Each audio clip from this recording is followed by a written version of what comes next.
विषय इस आज के सेमिनार के लिए दिया गया है कि ग्वालियर से बाहर अगर हम माल के लिए लेके जाते हैं तो क्या सावधानियां रखें, क्या डॉक्यूमेंट्स लेके चलें। इस विषय को कवर करने के लिए मैं कुछ जीएसटी के कुछ बेसिक चीज़ों के बारे में आपको बताता हूं, वो सारी चीज़ें उसी में कवर हो जाएंगी। जीएसटी अधिनियम लागू होने के बाद चूंकि उसमें बहुत तरह तरह के प्रोविजंस किए गए हैं कि रिकॉर्ड्स हमको कैसे रखना है, माल को एक जगह से दूसरी जगह ले जाने के लिए क्या हमारे तरीके हैं, वो सारी चीज़ें। तो सबसे पहले तो जो जीएसटी, अगर हम किसी भी गुड्स को, चाहे तो वो हमारा गुड्स सराफा रिलेटेड हो, ज्वेलरी हो या कोई अन्य माल हो, मैं पहले थोड़ा जनरल प्रोविजंस बताए देता हूँ। हमारा जीएसटी एक्ट का एक सेक्शन है 31, है ना, जिसमें इनवॉइस के बारे में बताया गया है, और उसके साथ साथ एक जगह से दूसरी जगह माल ले जाने के लिए हमारा जीएसटी रूल है 138 138। उसमें वो सारी प्रक्रिया बताई गई है कि डॉक्यूमेंट्स क्या होना चाहिए, डॉक्यूमेंट्स के साथ साथ जो ई-वे-बिल की जरूरत पड़ती है, वो ई-वे-बिल हमको किस चीज के लिए जरूरत पड़ेगी, किस कमोडिटी पे नहीं बनाना है और किस कंडीशन में क्या स्थिति होना है। तो एक चीज तो ये कि जो डॉक्यूमेंट्स आपको ले जाना है, उन डॉक्यूमेंट्स में आपका या नंबर, सबसे पहली चीज, या तो इनवॉइस आपके पास होनी चाहिए, बिल जिसको हम कहें, या डिलीवरी चालान। ये दो डॉक्यूमेंट्स आपके लिए कंपलसरी है। फिर बात आती है इन दो डॉक्यूमेंट्स के साथ साथ, अब इनमें क्या होता है, चूंकि आप वही सब काम कर रहे हैं तो इस इनवॉइस में हमको क्या क्या डिटेल देना होता है वो सब आपको अच्छे से मालूम है। इस इनवॉइस के साथ साथ या डिलीवरी चालान के साथ साथ एक ई-वे-बिल की पात्रता या आवश्यकता इस जीएसटी एक्ट में और बताई गई है। इस ई-वे-बिल के लिए अगर हम इसको समराइज करें, अगर हमारा कंसाइनमेंट एक राज्य से दूसरे राज्य के लिए होना है, इंटर स्टेट अगर हमारा मूवमेंट है, उस कंडीशन में केवल दो कंडीशन सीधे सीधे हैं। अगर आपके माल की कीमत 50,000 या उससे ज्यादा है तो आपको ई-वे-बिल बनाना पड़ेगा,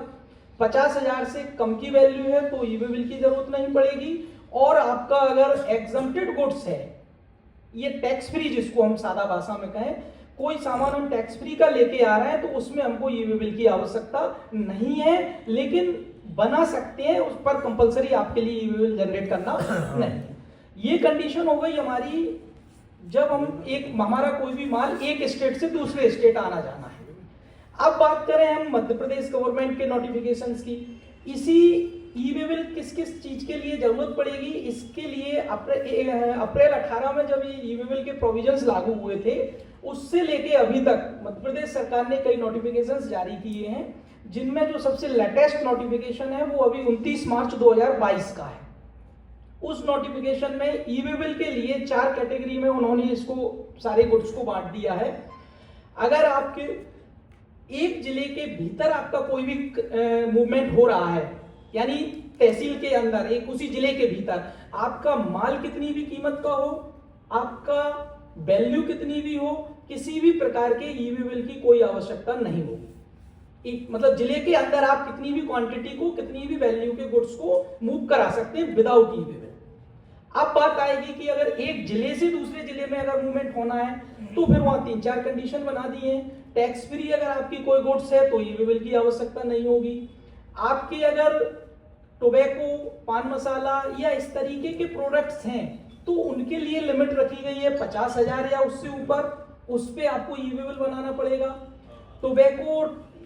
पान मसाला, बीड़ी, सिगरेट, इन प्रोडक्ट्स के अलावा अगर हमारे अन्य टैक्सेबल कमोडिटीज हैं उनमें आपके लिए लिमिट रखी गई है 1 लाख या उससे ऊपर का अगर हम माल लेके जा रहे हैं तो आपको ई-वे-बिल की जरूरत पड़ेगी।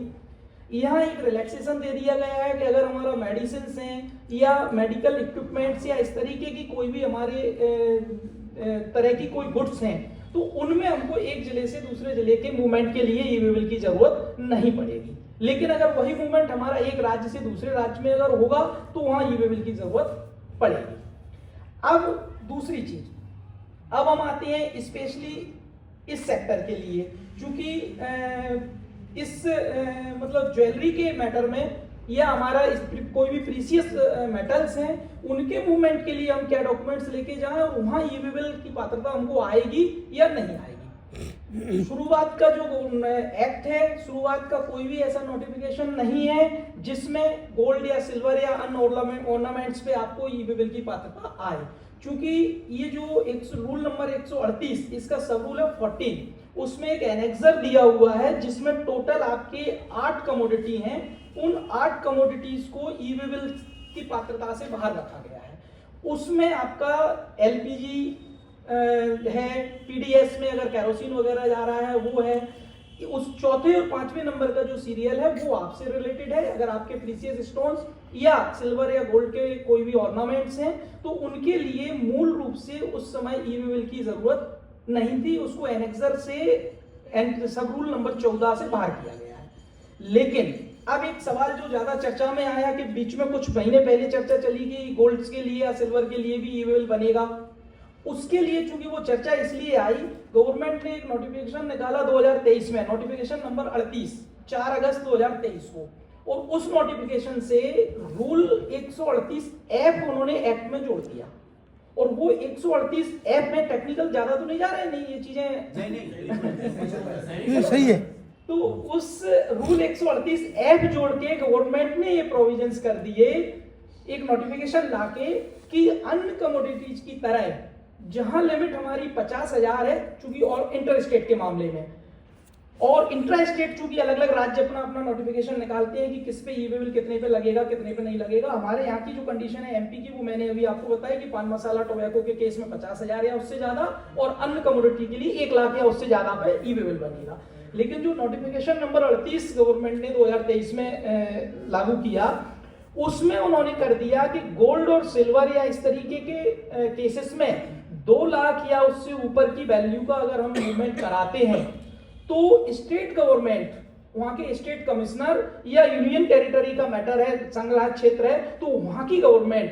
अलग से नोटिफिकेशन जारी करके और ई वे बिल की कंपलसरी लागू कर सकता है। मतलब वो उन कंडीशंस में कर दिया जहां 2 लाख या उससे ज्यादा का अगर हम सिल्वर या गोल्ड या ऑर्नामेंट्स लेके जाते हैं तो वहां ई वे बिल की जरूरत पड़ेगी।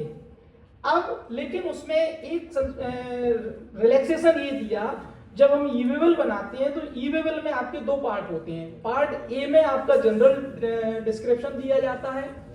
माल भेजने वाला कौन है, पाने वाला कौन है, कंसाइनर कंसाइनी का नाम पता, जीएसटी नंबर, माल की क्वांटिटी, रेट, वैल्यू, टैक्स, सारा डिटेल। और पार्ट बी जो होता है उसमें आपकी व्हीकल का डिटेल दिया जाता है कि आप किस गाड़ी से उसको मूवमेंट करा रहे हैं। यहाँ इस नोटिफिकेशन में रिलैक्सेशन गवर्नमेंट ने ये दिया कि ई वे बिल अगर बनाना आपको पड़ेगा तो केवल पार्ट ए आपको भरना है, पार्ट बी जो है गाड़ी वाला डिटेल वो इस प्रीसियस मेटल्स या ज्वेलरी के केस में आपको भरने की आवश्यकता नहीं है। दूसरी चीज, चूंकि सेंट्रल गवर्नमेंट ने ये नोटिफिकेशन संबंधित स्टेट गवर्नमेंट्स पे छोड़ दिया है, तो आज की स्थिति में अगर हम देखें तो मध्य प्रदेश में ऐसा कोई नोटिफिकेशन जारी नहीं हुआ जिससे ये हमारी बाध्यता हो कि हमको भी ई वे बिल गोल्ड और सिल्वर के ऑर्नामेंट्स की कंडीशन में बनाना है। यानी हम ये कह सकते हैं, इसकी समरी ये कह सकते हैं कि चाहे तो हम ज्वेलरी इंटर स्टेट का मूवमेंट कराएं, चाहे हम इंट्रा स्टेट राज्य के भीतर कराएं, आज की डेट में हमको ई वे बिल बनाने की आवश्यकता नहीं है। तो एक तो वो सवाल खत्म हो गया कि क्या ई वे बिल हमको जरूरत पड़ेगी या नहीं पड़ेगी। अब भविष्य में गवर्नमेंट क्या करेगी वो आगे का विषय है, लेकिन आज की डेट में ऐसा कोई इस मध्य प्रदेश गवर्नमेंट नोटिफिकेशन नहीं लाया। अभी हाल ही में हालांकि केरला गवर्नमेंट इसको लेके नोटिफिकेशन लेके आई है तो वहां ये इंप्लीमेंट हो गया है, लेकिन हमारे यहाँ अभी ई वे बिल की जरूरत नहीं है। अब दूसरी बात मैं उसकी करता हूँ कि डॉक्यूमेंट्स हम क्या रखें उस पहलू पे। जनरल डॉक्यूमेंट्स क्या होते हैं, अगर एक कंडीशन आप तो अगर मान के चलिए, चूंकि ज्वेलरी की स्थिति में कंडीशन क्या बनेगी कि अगर एक विक्रेता से एक क्रेता अपने माल को लेके आ रहा है और वो मूवमेंट कर रहा है, वो चाहे भाई कार करे या भाई ट्रेन करे या किसी भी साधन से करे, तो वहां तो सीधी सी कंडीशन है कि आपके पास परचेज का बिल होना चाहिए। वो आपकी ओनरशिप को डिफाइन करेगा, वो आपको इस चीज का प्रूफ होगा कि आप एक्चुअल में किस जगह से कितना माल लेके आए हैं। अब दूसरी कंडीशन ये बन जाती है कि चूंकि ये नेचर ऑफ बिजनेस इस टाइप का है कि इसमें माल विक्रेता ही या उसका कोई प्रतिनिधि ज्वेलरी को लेके छोटे जगह में या अन्य जगह लेके जा रहा है, फिर उस कंडीशन में हम कौन से डॉक्यूमेंट रखें, और अगर वो पकड़े जाते हैं या चेकिंग में या कहीं होती है तो उस कंडीशन में क्या करें। चूंकि ऐसी कंडीशन में माल को ले जाने वाला कौन है? वही विक्रेता है। उस कंडीशन में जहां तक मैं समझता हूं, चूंकि आपको डोर टू डोर जाके सेल करनी है, या ये कहें कि एक से ज्यादा लोगों को बेचना है और वो आपको घर से निकलते समय ये नहीं मालूम कि हमारे उस माल को कौन खरीदेगा, तो आप इनवॉइस जारी नहीं कर सकते उस कंडीशन में, चूंकि इनवॉइस किसके नाम पे करोगे? उस कंडीशन में आप डिलीवरी चालान बनाइए। डिलीवरी चालान आपकी ही फर्म से और आपके ही लिए सेल्फ के लिए वो डिलीवरी चालान जनरेट करिए। उस डिलीवरी चालान में एक्चुअल में आप जितनी ज्वेलरी को लेके जा रहे हैं उसकी क्वांटिटी सहित आइटम वाइज एक टेंटेटिव वैल्यू सहित उसका डिलीवरी चालान आप अपने पास रखिए। साथ में एक इनवॉइस आप अपनी ब्लैंक, वहां जो रूटीन में जो आपकी इनवॉइस जारी करते हैं वो बिल बुक लेके जाइए। जब आप जिस भी शहर में या जिस भी जगह अपनी ज्वेलरी को बेचने गए, मान के चलिए कि आप डिलीवरी चालान में आप 10 लाख का माल लेके जा रहे हैं, और जब वहां पे आप जब आपने माल रिटेल में बेचा तो जितने लोगों को बेचा तो बिल बुक से आप वो सेल के आप बिल काटते जाइए। जब वापसी में अगर हमारा माल नहीं बचता है तो हमारी अलग से कोई डॉक्यूमेंट की जिम्मेदारी नहीं है, लेकिन मान के चलिए कि हमारा कुछ क्वांटिटी में माल बच गया तो फिर उधर से लाने के लिए क्या सावधानी बरतें? तो फिर वही सेम प्रोसेस, फिर आप एक डिलीवरी चालान उधर से वापसी के लिए अपने प्रिंसिपल प्लेस के लिए बना लीजिए और उसमें उस क्वांटिटी का उल्लेख करिए जो आपकी शेष बची हुई है, जो जिसको सेल नहीं हो पाई, जो बची है उसका उल्लेख करके डिलीवरी चालान के साथ आप उसको अपने दुकान ले आइए। तो ये तो जनरल प्रैक्टिकल उसमें हम इस प्रोसेस को अपना सकते हैं। चूंकि इसके अलावा अब मुद्दा अगर मान लीजिए जैसे रेलवे, कई बार हमारे पास केस ऐसे आ जाते हैं कि जीआरपी ने पकड़ लिए या रेलवे पुलिस के द्वारा कोई मैटर सामने आया, क्योंकि जब वहाँ कोई माल डिटेन हो जाता है फिर वो ऑफिशियली हमारे पास अगर कार्रवाई के लिए आता है, हो सकता है कि वो लोग ये, चूंकि ये टैक्सेशन डिपार्टमेंट है, इसमें कौन सी बिल होना चाहिए, कैसे होना चाहिए, वो सही है या गलत है, वो लोग हो सकता है ना समझते हो, तो वो हो सकता है इसलिए भी केस आगे फॉरवर्ड कर देते हो। पर उसके लिए सेफ्टी यही है कि आप अपना इस तरीके से डिलीवरी चालान को लेके चलिए और सेल परचेज करके आप ला रहे हैं तो सीधे सीधे बिल लेके चलिए, ये बिल की इसमें कोई आवश्यकता नहीं पड़ेगी। एडिशनल सेफ्टी आप ये रख सकते हैं,